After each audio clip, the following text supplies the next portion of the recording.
Donc le temps de repos hebdomadaire. Il est interdit de faire travailler quelqu'un plus de 6 jours dans la semaine. Le repos hebdomadaire a une durée minimum de 24 heures,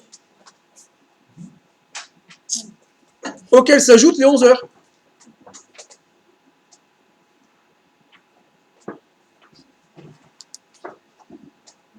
La loi prévoit que dans l'intérêt des salariés, le repos hebdomadaire est donné le dimanche.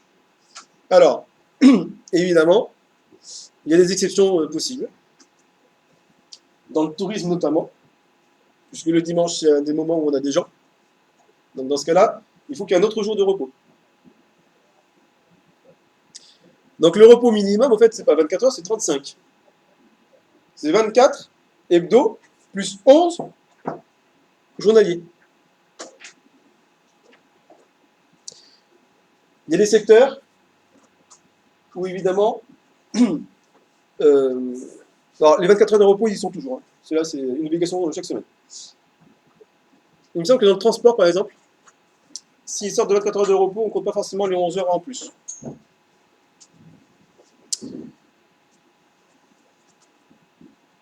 Un chômeur qui refuserait de prendre un emploi où il serait obligé de travailler le dimanche, c'est pas une cause de radiation.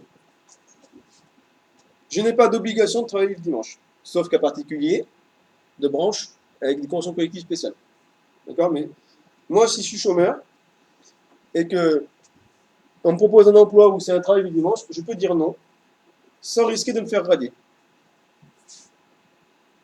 Tout comme les employés du supermarché, à qui l'employeur propose de travailler le dimanche, si elles disent non, l'employeur n'a pas le droit de faire quoi que ce soit contre elles. Il ne peut pas les sanctionner, il ne peut pas les licencier.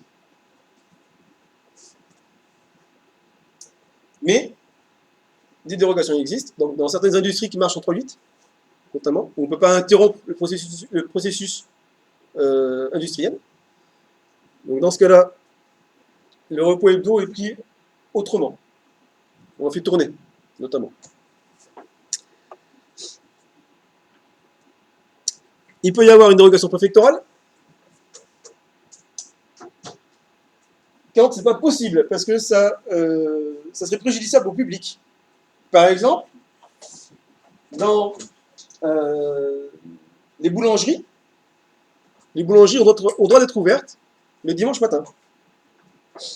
Dans ce cas-là, le repos se prend du dimanche matin, du dimanche midi, au lundi midi.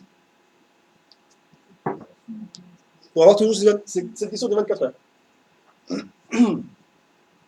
Ou alors on peut faire des roulements. Et on peut prendre un autre jour que le dimanche. C'est ce qu'on fait quand on fait un CE, un contrat d'engagement éducatif. C'est pas parce que c'est dimanche qu'on va rien faire et que les gosses vont partir. Donc il faut quand même pouvoir s'en occuper. Donc notre jour de repos, il est donné dans la semaine en fait. Mais pas tous en même temps.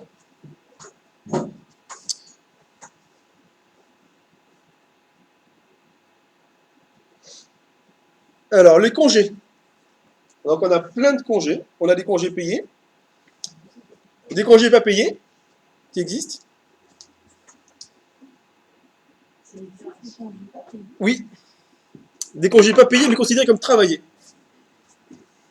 sur lesquels l'employeur va quand même cotiser à l'URSSAF pour vous. C'est le cas du congé de formation au cadre de la jeunesse. Je peux obtenir un congé de 8 jours pour passer le BAFA ou le BAFD. Donc pendant ce temps-là, je ne suis pas payé, mais l'État considère que c'est quand même du travail. Et donc votre employeur cotise pour vous à l'URSSAF quand même pour ces 8 jours. Oui, bah oui. Bah, c'est des congés qui ne sont pas payés. C'est des congés qui existent.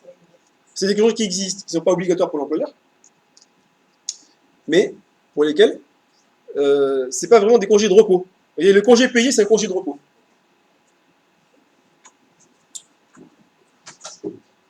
Donc vous avez droit, vous cumulez en congé de repos 2 jours et demi par mois, travaillés à temps plein. Et la durée du travail la durée de congé maximale ne peut pas excéder 30 jours ouvrables. 30 jours ouvrables, encore une fois, un jour ouvrable, c'est un jour où il est possible de travailler. Donc du lundi au samedi.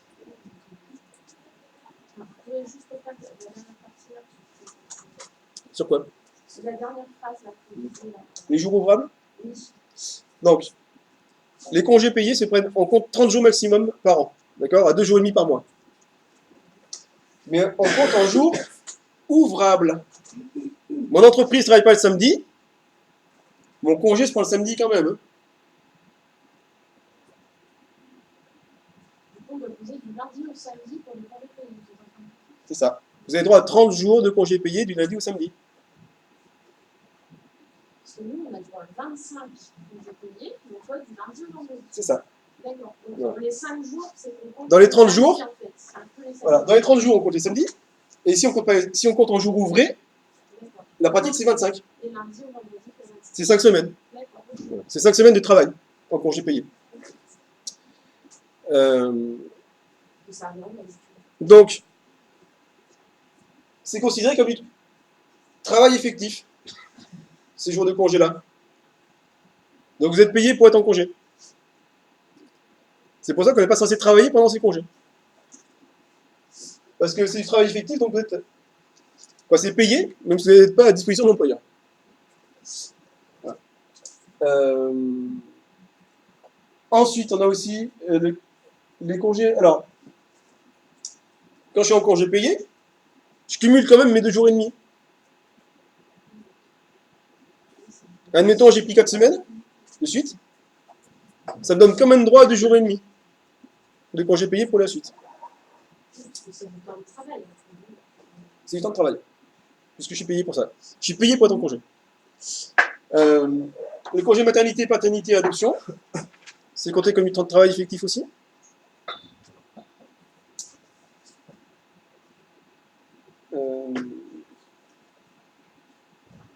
Voilà, donc les périodes pendant lesquelles je suis en arrêt de travail, mais à cause d'un accident de travail. Celui-là. Accident de travail ou maladie professionnelle. Et, alors, bizarrement, on trouve encore la mention du service national, qui n'existe plus a priori. Mais...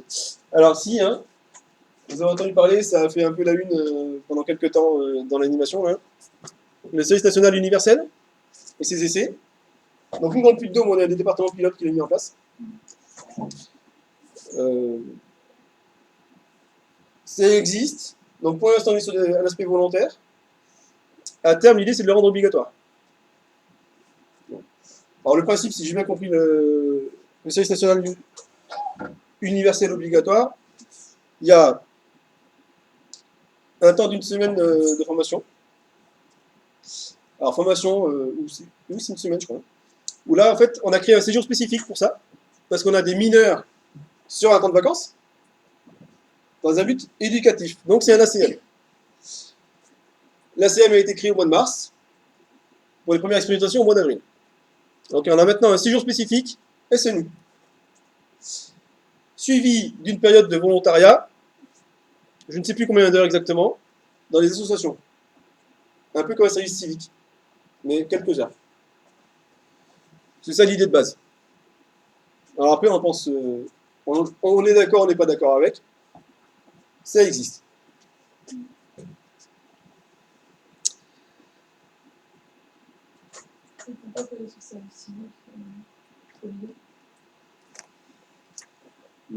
Alors en fait, l'idée du SNU, c'est de prendre la place de la journée préparatoire à la défense.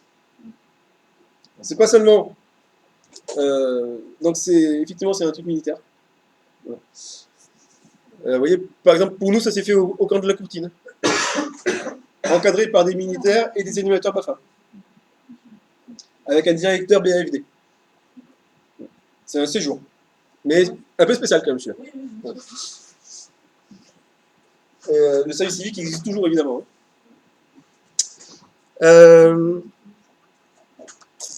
Alors, vous n'avez pas le droit... Vous n'avez pas le droit de prendre plus de 24 jours de suite de congés payés.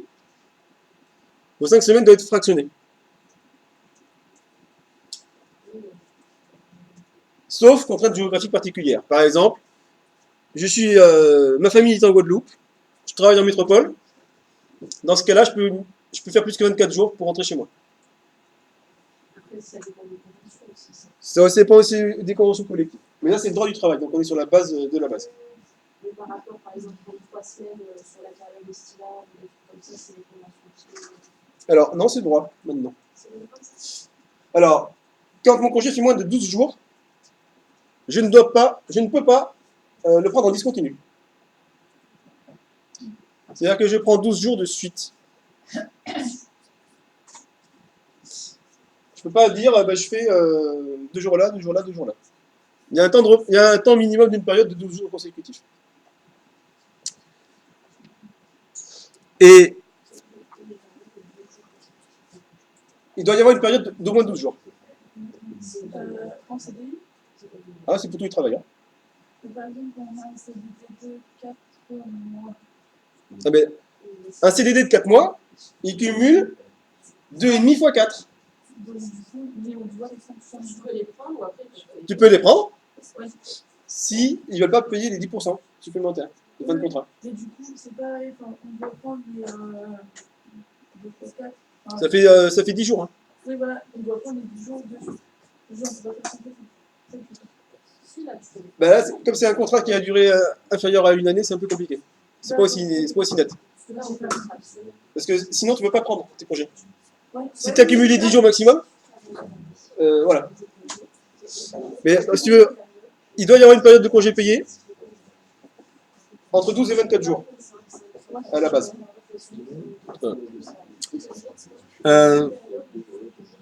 Et on risque pas si on prend pas les 10 jours consécutifs, hein.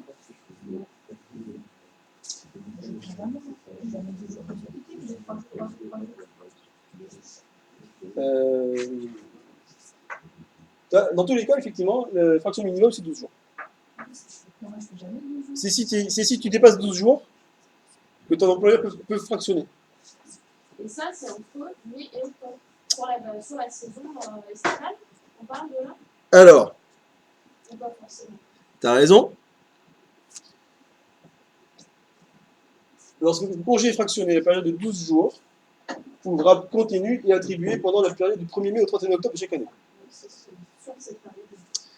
En dehors de cette période-là, c'est autrement. On va prendre comme- D'accord? Mais sur la période 1er mai, 31 octobre, je dois prendre au moins 12 jours. Continue.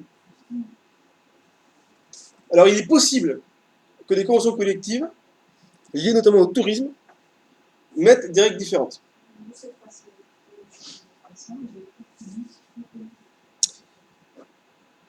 Alors, la loi dit aussi que si je fractionne mes jours de congé, lorsque le nombre de jours de congé pris en dehors de la période du 1er mai au 31 octobre est au moins égal à 6,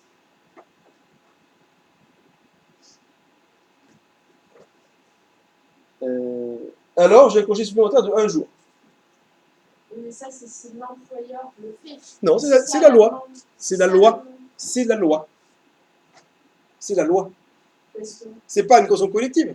C'est pas un arrangement de l'employeur. C'est la loi française. parce que moi, par Si je prends 6 jours, par exemple, du 25 décembre au 31 décembre, j'ai droit à un jour supplémentaire.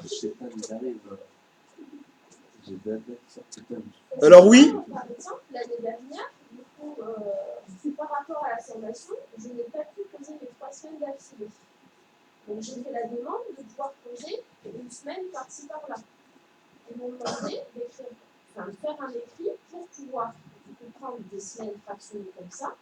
Et comme c'est ma demande écrite, ils ne m'ont pas donné les jours supplémentaires. à mon avis, ils n'ont pas le droit.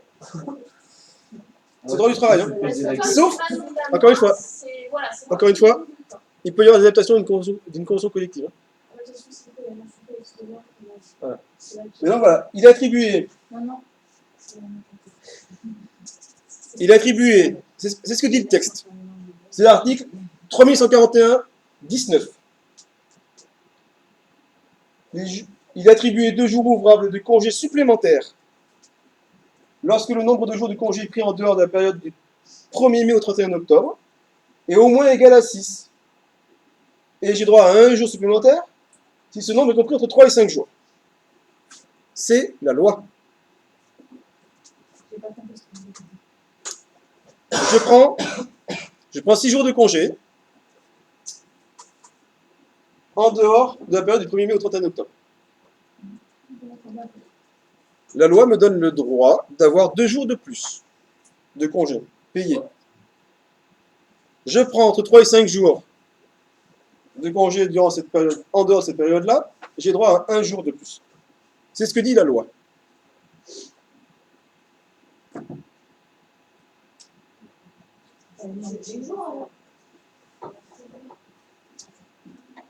Des dérogations peuvent être apportées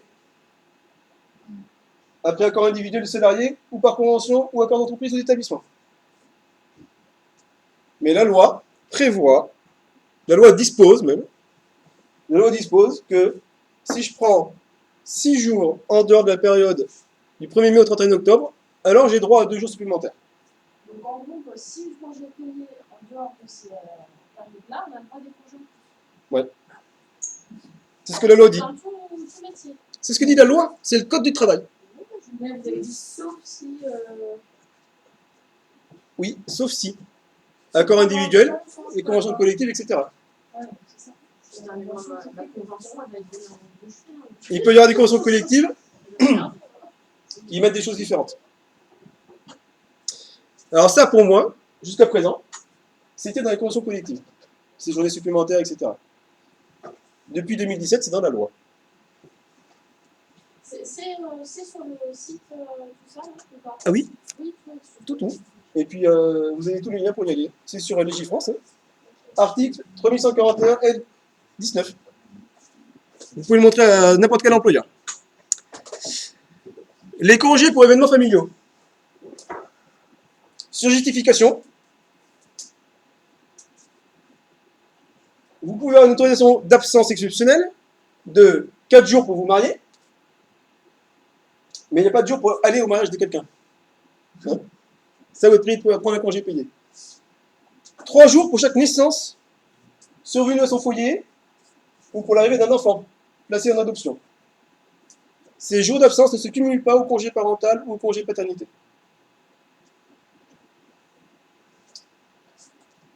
2 jours d'absence pour le décès d'un enfant. 1 jour pour le décès d'un parent, ou d'un frère ou d'une sœur, ou d'une belle-sœur ou d'un beau-frère.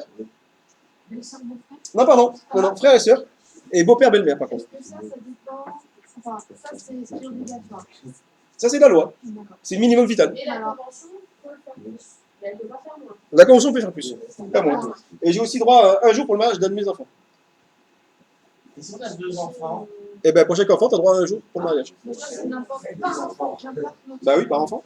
J'ai une question par rapport au jour enfant malade. Est-ce qu'il y a un minimum dit? On y reviendra. Du coup, là, cette loi, elle s'applique à soit un CDD, un CDI ou un CE C'est la loi. pour tout contrat. Le CEE, c'est un CDD pour la justice, c'est un CEE. Un CEE, c'est un CDD avec 3 particularités. Mais c'est un CDD. D'accord, donc pour tout contrat. Même en contrat d'apprentissage, nous, on y a le droit à tout ça. Oui. Bien sûr. Les jours d'absence pour événements familiaux n'entraînent pas de réduction de la rémunération. Ils sont assimilés à des jours de travail effectifs. Les 4 jours pour me marier, c'est du temps de travail. Je ne perds pas 4 jours de salaire. Même en heure, c'est comptabilisé. Ou pas? Les jours d'absence pour événements familiaux n'entraînent pas de réduction de la rémunération. Oui, mais c'est des heures qui doivent être rattrapées quand même. Ben non. Non, parce que ça fait comme si tu avais travaillé. Alors, il y a un truc. Il y a des congés qui ont été créés il n'y a pas très longtemps, qui pour moi sont fabuleux dans leur existence. Le salarié, donc le congé de solidarité familiale. Ça, c'est une création assez récente. le salarié dont un ascendant, un descendant, donc ascendant c'est les parents, ou grands-parents, ou arrière-grands-parents, descendant, fils, fille, petit-fils, petite-fille, arrière, etc. Une sœur, un frère, ou une personne partageant le même domicile, souffre d'une pathologie mettant en jeu le pronostic vital, ou est en phase terminale, ou très avancée, d'une affection grave et incurable, a droit à un congé de solidarité familiale. Bon, par contre, ça, on fait vachement de salaire. Oui, mais t'es pas obligé de démissionner Oui, tout à fait. pour t'occuper de lui. Ce droit bénéficie des mêmes conditions aux salariés ayant été désigné comme personne de confiance. Alors ça, c'est la santé publique. Bon. Le congé débute à l'initiative du salarié. La durée du congé peut, alors selon accord, mais s'il n'y a pas d'accord, c'est 3 mois. Parce que je crois qu'il y a un maintien de salaire sur En cas d'urgence là-dessus. absolue, Comme ça. en cas d'urgence absolue, ça peut être alors, constaté par un médecin. Le congé peut débuter sans délai. Vous avez un enfant, un père, une mère, qui a eu un accident de voiture, dont le pronostic vital est très engagé. Vous avez le droit de ne pas travailler pour être en congé de solidarité familiale et s'occuper de lui, ou être présent à son chevet. Le congé prend fin. Le congé prend fin soit à la mort de la personne, soit au bout de la durée déterminée. Je peux aussi transformer ce congé en temps partiel.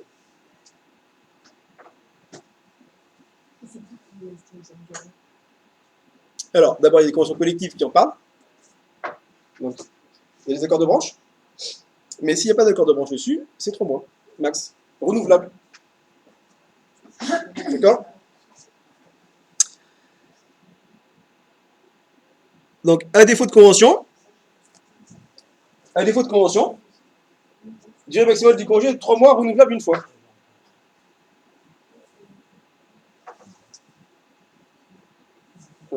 Et il y a un nouveau congé encore qui existe, le congé de proche aidant. C'est une création de 2016, avec des modifications. Alors, un salarié qui a au moins 1 an d'ancienneté dans l'entreprise a droit à un congé de proche aidant lorsqu'une des personnes suivantes présente un handicap ou une perte d'autonomie d'une particulière gravité. Conjoint, concubin, pax, ascendant, descendant, un enfant dont il assume la charge, un collatéral jusqu'au 4e degré. 4e degré, alors on les compte comme ça, les degrés. Le 4e degré, en fait, ça fait un cousin germain. Et combien de congés on a le droit pour ça? Alors,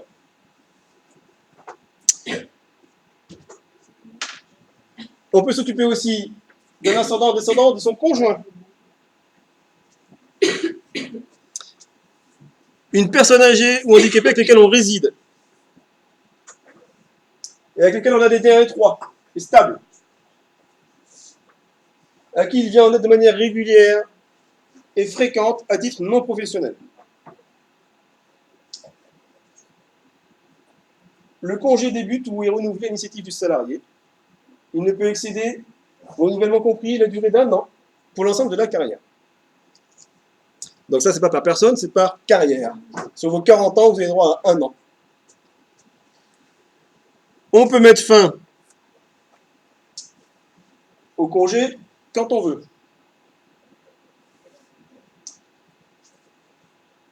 Alors, on peut y mettre fin en cas de décès, évidemment. En cas d'admission dans un établissement spécialisé. Au cas où j'ai vraiment trop peu d'argent. Si je fais appel à un service d'aide à domicile.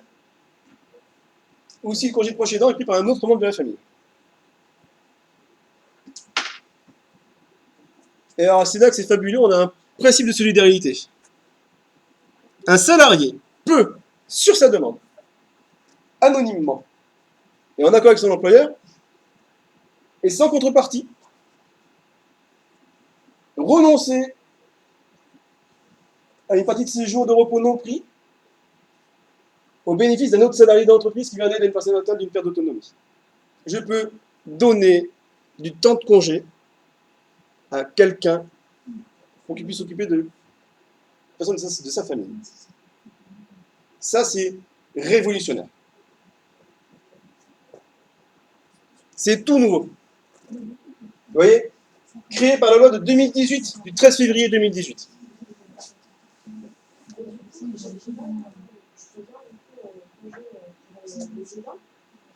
Vous dites 1 an sur 40 ans de carrière. 1 an sur la carrière. Et comment ça se passe, par exemple, si on a plusieurs employeurs, même si on arrive à une nouvelle structure, Comment ils font pour le calcul? Aucune idée.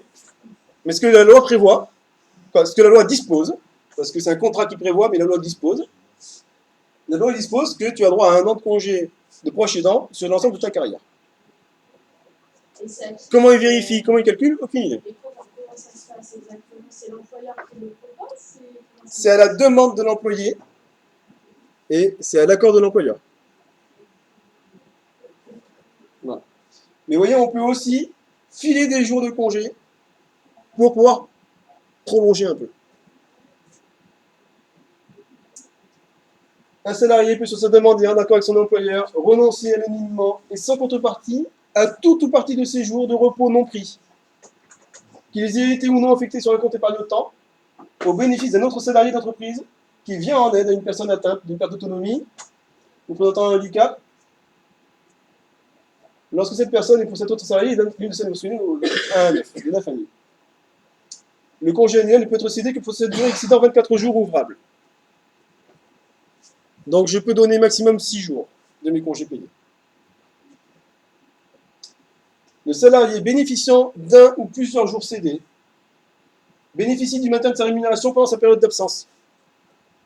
Cette période d'absence est assimilée à une période de travail effectif pour la détermination des droits que le salarié tient de son ancienneté. Le salarié conserve le bénéfice de tous les avantages qu'il avait acquis avant le début de la période d'absence. On est sur une révolution sociale. J'ai le droit de prendre du temps de m'occuper de ma famille. Et j'ai le droit, comme employé, de filer du temps à quelqu'un.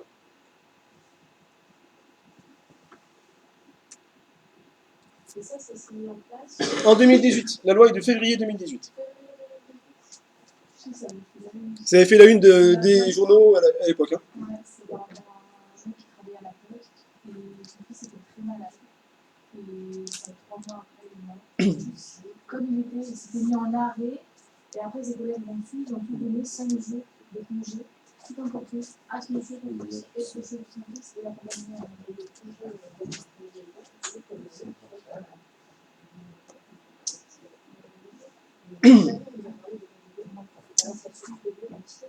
La loi est récente, hein? La loi est très récente.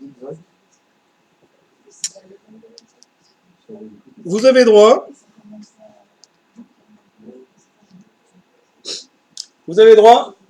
d'être jury d'examen. Moi, qui suis formateur, si je travaille, et que la firme me demande de venir du jury d'examen pour l'UC3 du BPGEPS, ou UC4, non mais en général c'est UC3 qu'on me demande en général. Voilà. En fait, je suis jury d'examen UC3, UC4. Voilà. Et donc,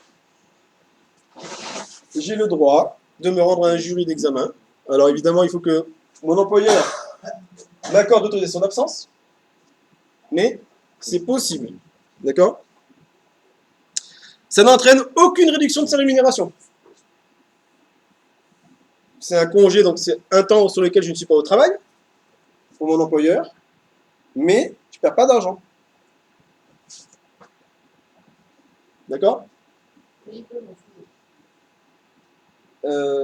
Alors pour le refuser, il va falloir qu'il va falloir que le justifier par les besoins du service. Ce qui va être un peu compliqué. Hein. Parce que des besoins impératifs de service qui empêcheront d'être absent quelques heures, ça paraît compliqué à justifier.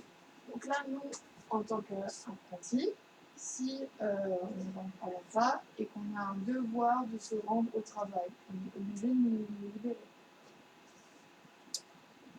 Il manque des choses dans tes questions que je comprenne. Donc nous, on est en contrat d'apprentissage en alternance. Oui, t'es en alternance au contrat d'apprentissage. Voilà. Oui. Donc si par exemple, là, je suis à l'instar, et que là, dans 2 heures, la vie m'appelle parce qu'il faut que j'aille faire ça, ça. Normalement, du coup, on est obligé d'accepter. Non, parce que là, t'es pas en jury d'examen. Là. Toi, t'es apprenti, t'es là, t'es payé pour apprendre. Oui, mais comme je suis payée par la vie. Mais pas par ton employeur. Là, c'est le cas de la personne employée qui est convoquée comme jury d'examen. Comme jury, ça peut Ça peut pas être pour une urgence, une urgence dans un centre ou quoi. Non. Un congé en apprentissage, quand vous êtes ici, vous êtes au travail. On vous paye pour venir travailler ici, en centre de formation. C'est inclus dans votre contrat d'apprentissage. Les heures de formation font partie du contrat. C'est pour ça que vous devez être présente et que vous devez avoir une justification médicale en cas d'absence médicale. Si vous n'êtes pas présent un jour sans raison, le centre a obligation de prévenir votre employeur de votre absence injustifiée. Dans ce cas-là, votre employeur est parfaitement en droit de ne pas vous payer le jour où vous n'êtes pas venu, sans raison, et de vous virer. Parce que c'est absence au travail. En contrat d'apprentissage, vous devez être présent en formation. J'ai une question. Ouais. Imaginons que je suis au travail et qu'on m'appelle pour faire un jury. Est-ce qu'il y aura d'y aller ou pas? Alors, du coup, Alors, d'abord, tu donnes la convocation à ton employeur. D'accord? L'employeur peut le refuser par besoin de service. Vous voyez? Si ça a des conséquences préjudiciables à la bonne marge de l'entreprise, alors il peut vous dire non. C'est son droit. Typiquement, tu es animateur au VVF, c'est la période avril-juillet, il y a des chances que ta présence soit indispensable au bon fonctionnement de cette entreprise. Donc il a le droit de te dire non. Après la période d'automne, peut-être que c'est plus cool. D'accord? Le refus de l'employeur doit être motivé. Motivé par écrit. Je peux contester le refus de l'employeur au Conseil des prud'hommes, statuant en référé. Donc les référés, c'est des cas d'urgence. C'est une procédure accélérée où la décision est prise très vite. Le congé de formation de cadre et d'animateur pour la jeunesse et des responsables associatifs bénévoles, créé dans les années 40. Celui-là. Il faut être âgé de moins de 25 ans. D'accord? Il faut vouloir participer aux activités des organisations de jeunesse et d'éducation populaire. Donc il y a un agrément jeunesse et éducation populaire, l'agrément GEP, départemental, régional ou national, ainsi que les fédérations socio-sportives, destinées à favoriser la préparation à la formation et le perfectionnement. Donc je peux obtenir un congé de formation des cadres pour passer le BAFA ou le BAFD. Ce congé a une durée de 8 jours maximum. Donc on n'est pas sur du BPGEPS non plus. Hein. Mais sans condition d'âge. Si je suis membre du conseil d'administration d'une association loi 1901, plus adaptation au droit local de l'Alsace-Moselle, association déclarée depuis au moins 3 ans, dont les activités dépendent du code des impôts qui donne droit au fait de pouvoir émettre des reçus fiscaux, donc les activités humanitaires, d'éducation, de recherche, alors je peux avoir un congé pour de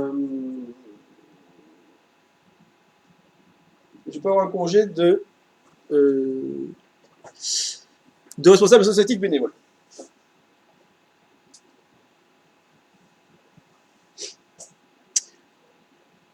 Je peux avoir un congé aussi pour m'occuper d'une mutuelle, une union ou une fédération pour un temps bénévole dans le cadre d'un mandat que j'ai là-bas. le congé peut être fractionné en demi-journée. Je ne suis pas obligé de tourner une journée entière à chaque fois. Je peux prendre le matin, l'après-midi. Donc là aussi, accord de l'employeur, mais le refus ne peut être fait. Voilà, il faut que ce soit justifié.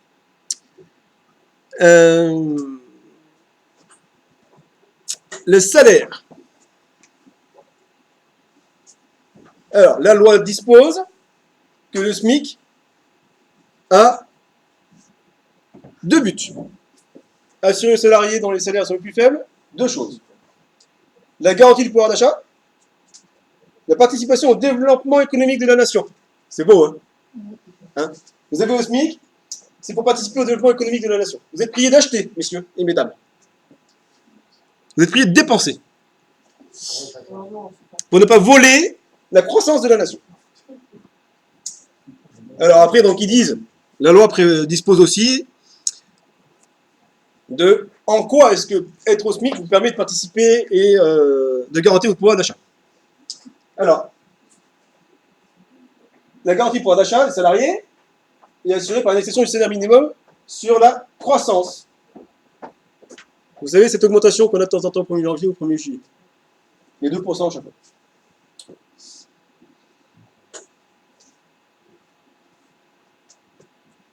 Et alors ça, c'est une bizarrerie aussi. Je n'avais jamais vu avant. Sont interdits dans la convention d'emploi collectif de travail les clauses comportant des indexations sur le salaire minimum de croissance. C'est-à-dire que une convention collective ne peut pas dire que un employé de tel grade a 130% du SMIC. Ils doivent changer tous les ans, s'il faut, la valeur. Alors, vous trouvez dans la convention collective souvent des salaires qui sont donnés sous forme de points et d'indices. Vous avez par exemple une fonction qui a l'indice 480. Il vous faut savoir à combien il y a de points d'indice. Alors, en général, donc, les points les plus bas, on va dire 300. Dans la convention collective d'animation, on en a 250. Le point, il est quasiment à 9 euros. D'accord ? Et au final, si je fais mon indice fois la valeur du point, je trouve le SMIC. Pour les valeurs les plus basses. Au fur et à mesure, à cause de l'ancienneté, le PF, il monte. Oui. Il y a l'ancienneté aussi qui se cumule. Et qui donne quelques points en plus. Ouais. Mais donc, les conventions collectives donnent un nombre de points minimum et une valeur. La valeur du point change tous les ans. Alors, selon les conventions collectives, parce que de temps en temps, c'est des trucs à 800 points, mais le point, il vaut 3 euros.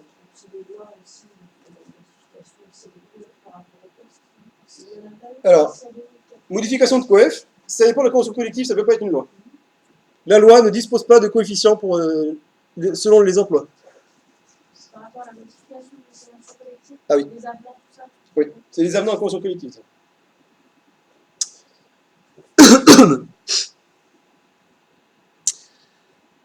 Vous ne pouvez pas être payé moins que le SMIC, sauf qu'à particulier. Le CE. Par exemple. Si vous êtes à temps plein, vous ne pouvez pas gagner moins que le SMIC. Alors après, il y a des conventions collectives liées à des métiers particuliers, notamment dans le transport de marchandises ou de personnes. Les ambulanciers, par exemple, leur temps d'attente, donc ils ont pris un client, ils l'amènent à l'hôpital pour un examen, le temps d'attente n'est pas compris comme temps de travail. Oui. C'est pour ça qu'en fait, ils essayent quand même de faire des missions pendant. Oui, et puis en plus, eux, ils ont le droit de... À ce moment-là, souvent, ils sont à 48 heures par semaine aussi. Mais le temps de travail effectif. Le temps où l'ambulancier attend n'est pas un temps de travail effectif.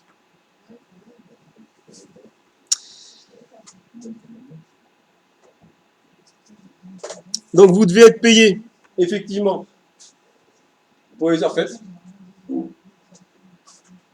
adapté au nombre d'heures. Hein, vous commencez le 15 du mois, forcément, vous aurez que 15 jours de travail.